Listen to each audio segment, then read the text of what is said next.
Hi friends, இன்றைக்கி நம்ம எந்த நாடகத்தோட ரிவ்யூ பார்க்க போகிறோம்னா சிங்கப்பெண்ணை தாங்க. வாங்க வீடியோக்குள்ளே போகலாம். தாலி துளசி கையில் வச்சுக்கிட்டு அப்படியே மனசுக்குள்ளே நினச்சிக்கிட்டே இருக்காங்க.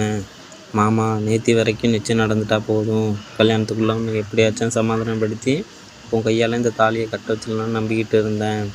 ஆனால் இப்போ அந்த நம்பிக்கையும் போயிடுச்சு. இன்னும் ஆனந்திக்கு விட்டு கொடுக்குற மனசும் போயிடுச்சு. இது ஆனந்தி கழுத்தில் ஏறணும்னா அத்தை தன்னோட தாலியை உருக்கி செஞ்சுருக்காங்க. இனி இந்த நிமிஷத்துலேருந்து இது என் கழுத்தில் ஏற வேண்டிய தாலி அப்படின்னு நினச்சிக்கிட்டே இருக்காங்க. அன்போட அம்மா சொல்கிறாங்க, துளசி என்ன பண்ணிகிட்ருக்க? நீ தான் அந்த தாலியை எடுத்தியா? எதனால் எடுத்த அப்படின்னு கேட்குறாங்க. அத்தை, இந்த தாலியை வச்சு அவர் ஏதோ பிளான் பண்ணிகிட்ருக்காருன்னு நினச்சேன், அதனால தான் இந்த தாலியை நான் எடுத்தேன். அன்போட அம்மா சொல்கிறாங்க, அப்போ நீ சரியான வேலையை தான் செஞ்சுருக்க. இந்த தாலி உங்ககிட்டே இருக்கட்டும். இவனோட திட்டம் என்னன்னு தெரியாமல் நான் இவ்வளோ நாள் முடிச்சுக்கிட்டு இருந்தேன். ஆனால் நீ கொஞ்ச நாள்லேயே எல்லாத்தையும் கண்டுபிடிச்சிட்ட. நீ தான் அவனுக்கு சரியான ஆள். நாளைக்கு இதே தாலியை உன் கழுத்தில் நான் கட்ட வச்சிடுறேன். தாலி பத்திரம் துளசி அப்படின்னு சொல்கிறாங்க. ஆனந்தியோட ஹாஸ்டலில் சரியான மழை. அந்த மழையை பார்த்துக்கிட்டே ஆனந்தி ஃபீல் பண்ணிக்கிட்டு இருக்காங்க. அன்பு, இந்த நாள் முடிஞ்சால் உங்களை உறவு கொண்டாட இன்னொரு பொண்ணு வந்துடுவாள். உங்களை நான் மொத்தமாக இழக்க போகிறேன் அப்படின்னு நினச்சி அழுதுகிட்டே இருக்காங்க.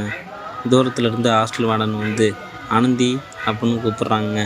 மேடம், ஆனந்தி மலையில் இங்கே தனியாக நின்றுட்டுருக்க, ஏன் அப்படின்னு கேட்குறாங்க. இல்லை மேடம், தனிமையில் இந்த மலையை பார்க்குறதுக்கு ரொம்ப அமைதியாக இருக்குது அப்படின்னு ஆனந்தி சொல்கிறாங்க.